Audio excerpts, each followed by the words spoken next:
Good morning and welcome to Fellowship Church Online. We're so glad to have you here watching with us today. And if you're new here to FC or checking us out for the first time, we're honored to have you as our guest. If you're looking to get connected here at FC, please fill out what we call a connection card. You can find it in the comments section or on our website. And through the connection card, we can answer any questions you can have, send any important updates and announcements we have for you, and even take any prayer requests that you may have. We would love to pray for you. We want to take a moment and thank those of you who give faithfully to FC. Many of you choose to give online or through our app, others through mail and in person on Sundays. We're so grateful to each of you who choose to give each week, and we know that faithful giving is a sign of spiritual growth. And your giving allows us to support several community partners locally, which you have learned the past week, but it also helps us support missionaries around the globe. And today I want to introduce you to two that we support, and their names are Anne and Maski Kimwanga, and they and their 3 children serve in the Democratic Republic of Congo. They serve at the Pioneer Christian Hospital as missionaries with the Global Outreach Mission. The Kimwanga family serve through the medical ministry as well as evangelism. They show Christian films, they have a music ministry, preaching, counseling, and mentoring teenage girls. And one of the projects that Anne has been instrumental in is the Feeding and Nutrition Program. This program provides nourishing meals to children suffering from malnutrition. The children come to the mission station every morning and evening for breakfast and dinner. And along with these meals, Mama Anne provides medical screening, nutritional training to the mothers, and the gospel to their children and their families. By connecting and meeting people's needs through food security, education, employment, and medical care, these people can be freed from the bondage of poverty, but also introduced to the ultimate freedom found in Christ. And the Kimwangas are just one of the many missionaries we're supporting that your giving allows fellowship to engage in. So tune in next week to find out another area that your giving helps support. And thank you for those of you who are giving today.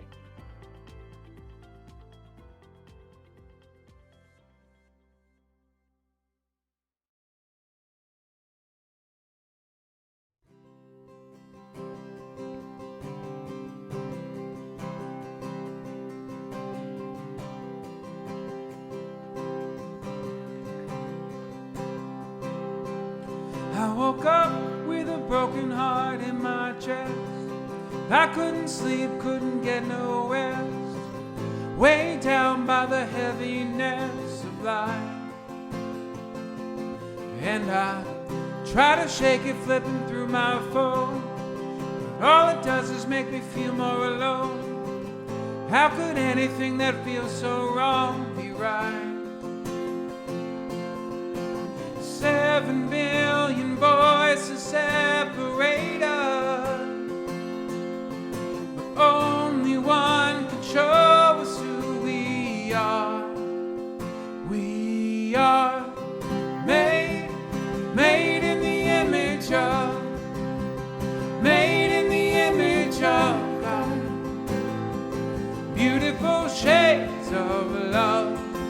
We are made in the image of, God. 'Cause that's where the light comes from, yeah. We all need the same medicine. We all need another second chance. There's no first in line at the foot of the cross.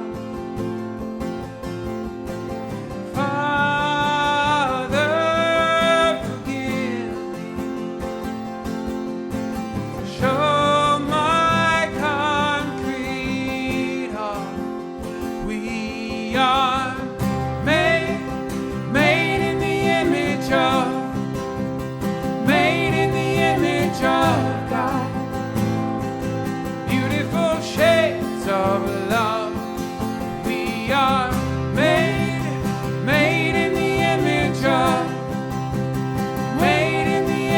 of, God.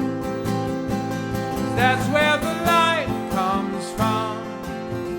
We fall apart, we all lose sight of heaven.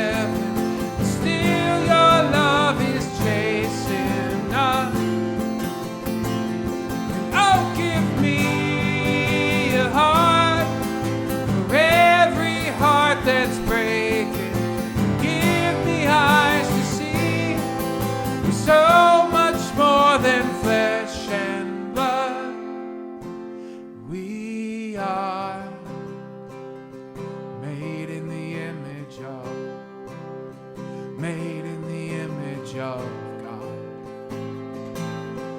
Yeah, yeah, 'cause we are made in the image of, made in the image of God. Beautiful shades of love. We are made in the image of, made in the image of God. 'Cause that's where the light comes from. Made in the image of, 'cause that's where the light comes from. Yeah.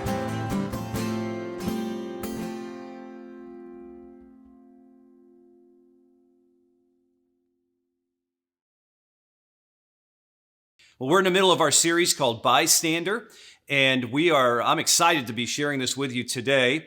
And next week is all about the resurrection, but before the resurrection, there was the crucifixion, and before the crucifixion, there was the betrayal. And we're picking up today, John's writing about this, where Judas has already left the Last Supper. He's going to betray Jesus, and Jesus is having a conversation with his remaining disciples. And here's what he says: I don't have much more time to talk to you because the ruler of this world approaches. He has no power over me, but I will do what the Father requires of me so that the world will know that I love the Father. So come, let's be going. So here's what's going on. Satan, who's opposed to God, is influencing Judas to betray Jesus. He's out there right now with the 30 pieces of silver. Now, where's Jesus going? He's telling them to come along with him. Well, he's on his way to the Garden of Gethsemane. And this is the same place where, if some of you will recall, where Jesus literally was so stressed about what was happening here, and there was so much on his heart and mind that he literally sweat drops of blood. He also had to wake his disciples a couple of times because they fell asleep praying for him.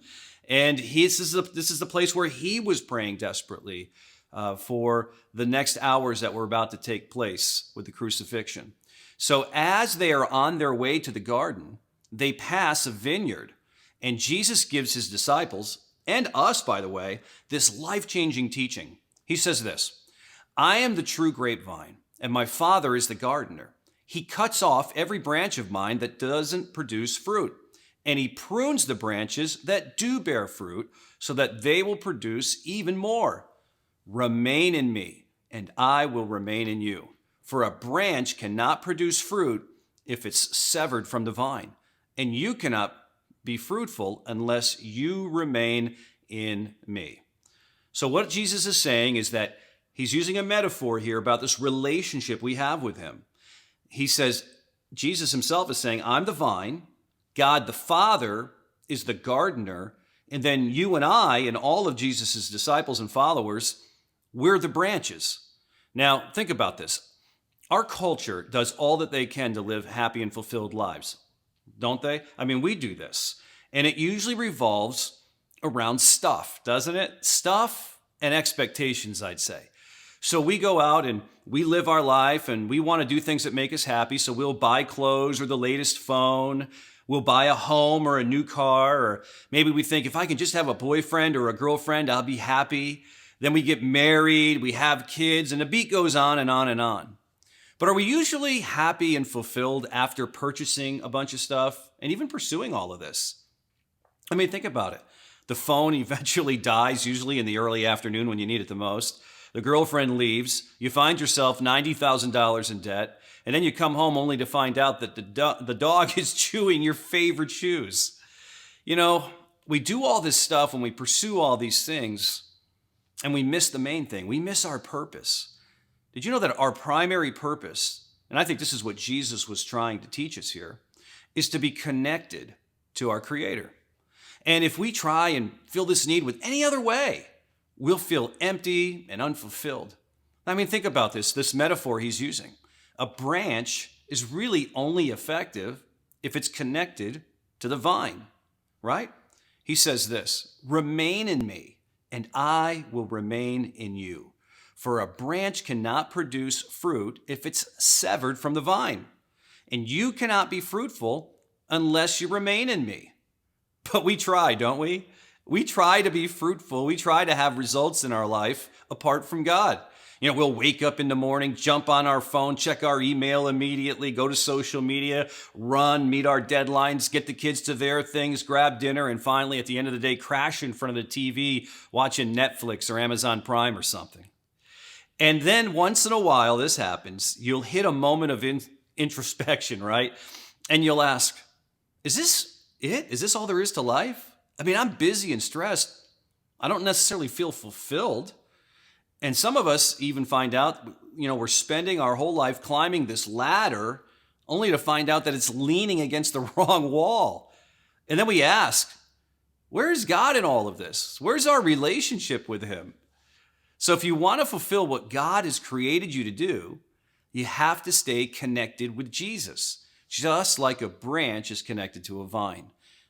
Now, we all want to make a difference. Matter of fact, researchers have told us this generation in particular really wants to make a difference in a huge way. Well, the only way we're going to do this, though, Jesus is saying, is through our relationship with God. So how do we become change makers? Well, let's see how Jesus answers this question. I mean, did you know that your purpose really is not the same as your career or your achievements or your talent or abilities? It's really based on who you are connected to. See, you have to believe that your purpose is determined by the connection that you have in your life. That's the first thing we want to really talk about here today. See, our faith is not just about receiving from God. It's connecting with God. It's not primarily about getting something, but it's about relating to someone. Does that make sense? See, we're living in a time where we're all connected more than ever, yet never before have we felt more isolated and alone. And that was the truth even before the pandemic. Did you know that 80% of us wake up and we look at our phone? It's the very first thing that we do. We wake up, we see our phone, we look at our phone. Even before we get out of bed, we're on our phone, checking our email or going to social media or whatever. Hey, have you ever seen somebody who lost their phone? They're like, where's my phone? I can't find my phone. Hey, will you call my phone? Somebody call my phone. I mean, it's desperation city, isn't it? But if you were disconnected from God, I'm wondering, would you feel it like you feel it when you miss your phone? Do you miss reading the Bible or praying or, communicating with God? See, other people can feel it. They know when you're not connected to Jesus. They certainly do. You're different. You see the world differently. Just ask your kids or your spouse or a close friend. I'll bet you probably are less hope-filled, more negative, a little more cynical, probably a little more grouchy. Any of those things. See, this is where it's important for us to know that we draw our strength from Christ. And just like our phones draw strength from being plugged in, right? It's so important for us to draw our strength from Christ. So Jesus says in this conversation, in his teaching, yes, I am the vine. You are the branches. Those who remain in me and I in them, those who are plugged in, will produce much fruit.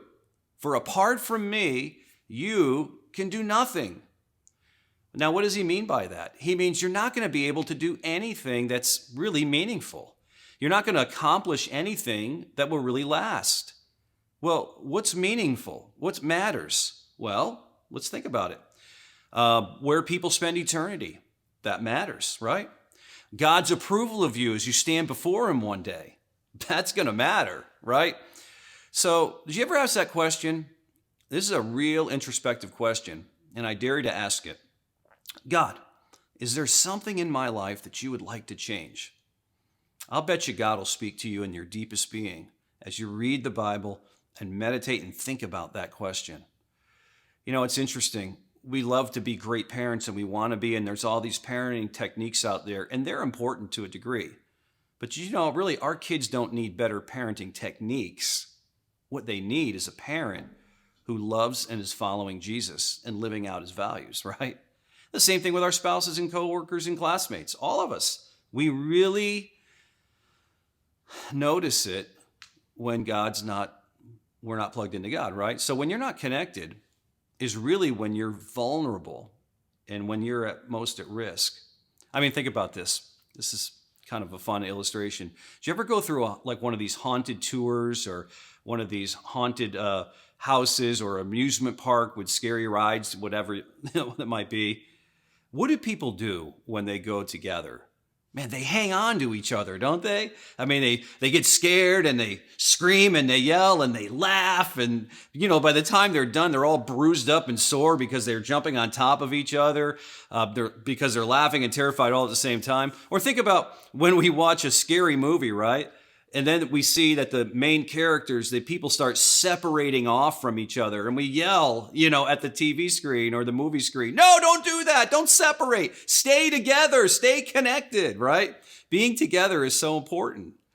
And chances are, any regret that we've ever had revolves around us not being in community with wise people, not being connected with them, or maybe in the wrong community and being connected or plugged in with them, right? That matters too.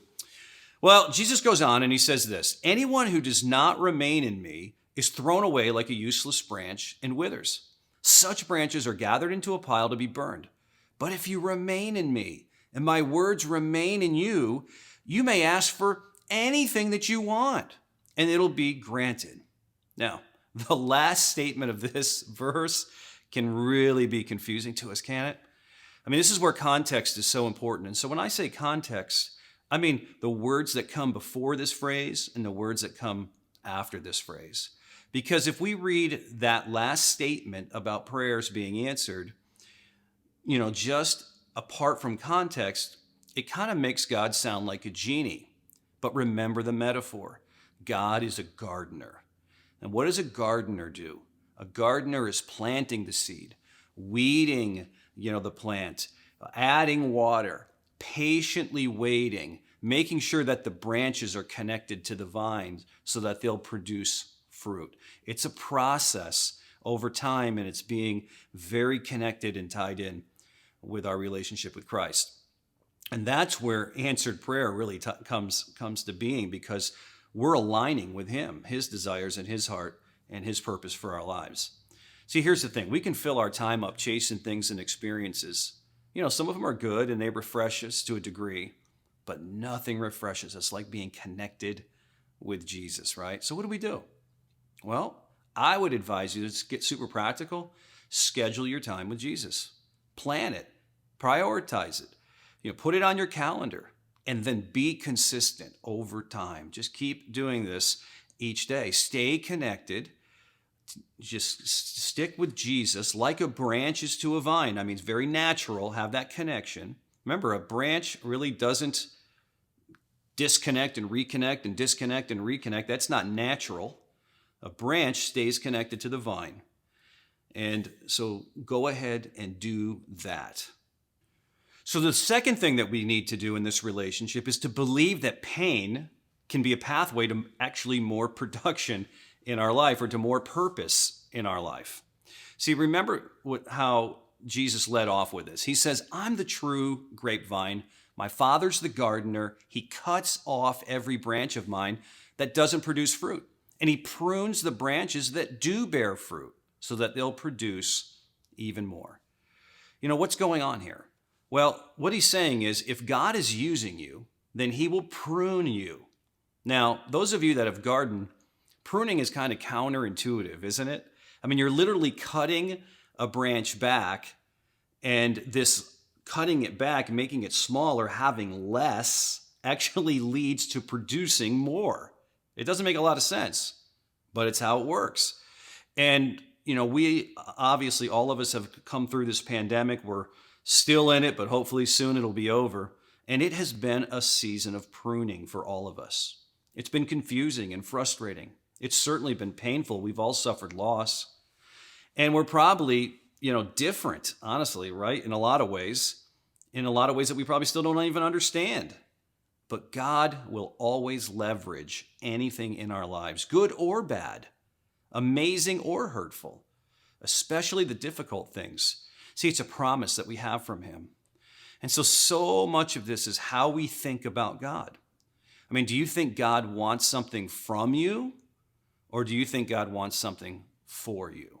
I mean, do you believe that God's intentions for you are really good? And if you ever doubt it, Jesus is about to go to the cross in what we're reading here. He's about to prove to his followers and us that he loves us, because giving your life is the greatest display of love ever.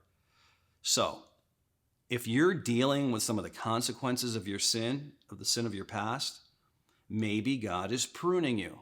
I mean, what if God, think about this, what if he doesn't want to cut you off, but rather he wants to cut something out in your life? You ever think of that? Maybe he wants to cut out some out of control anger you're dealing with, or bitterness or resentment. Maybe some paranoia or cynicism or fear that you're living with. Or maybe he wants to cut out that good old sarcasm in your life, or that perfectionism that drives you and everybody you love crazy. It reminds me of an event that took place when I was a kid. When I was young, I had a sliver. I remember this happened to me, and I didn't tell anybody I had it initially. Tried to solve this myself, and eventually it was getting red and infected and sore. So I told my mom that I had this sliver. Well, she comes at me with a needle, fire, and this stuff called mercurochrome. It's called mercurochrome because it was made with mercury, actually, which nobody uses mercury anymore, right? It's a miracle we survived the 70s. But with those three items, she pried that sliver out of my hand. And I got to be honest with you, I didn't really like the experience. But here's the thing. I knew my mom loved me. I knew she wanted to help me. I knew that she wanted me to stave off this infection, and she didn't want the pain to worsen. Well, that's kind of like a pruning, right? So think about this. What needs to be pruned out of your life this week? What does the great doctor, Jesus himself, who he's referred to as, who's highly skilled, knowledgeable, and has a great bedside manner, a person who loves you so much and he wants the best for you, what is he pruning in your life? And what can you allow him to cut out of your life for your good and for your future? So my encouragement to you, and this would be John's encouragement to everybody who's been going along reading this account that he has, this eyewitness account of him and Jesus, here's my encouragement. Believe in him. Trust him. Stay connected to him. Stay close to him, and he'll lead you to a life of meaning, a life of love, and a life of fulfillment. So if you do not have a relationship with Jesus, I want to invite you right now to just bow your head and pray and say, Jesus, come into my life. Forgive me of my sins, and I promise to follow you wherever you may lead me, because I know that you don't want just something from me. You want to do something for me, and you're going to do that by doing something in me so that you can do something through me. And so have that, begin that relationship with Jesus. I hope that you have. And those of you that have already done that, stay connected to Jesus. Stay close to Jesus, and you'll find your life more fruitful, more results in it, more productive than it's ever been, but especially more meaning and more fulfillment than you've ever experienced.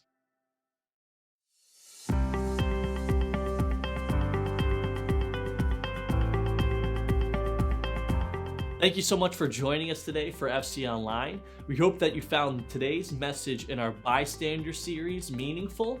And before you go, I want to remind you that both today and tomorrow from 8 to 2, we're collecting food for the Amazing Grace Food Pantry here in Middletown. You can come by the church during that time to drop off your food under the overhang. Thank you to all of you who chose to be a part of this and provide for our community. Finally, make sure you check your email later on today for all these announcements and more, as well as this week's 40 Days of Prayer content. Have a great day. We'll see you next week for FC Online.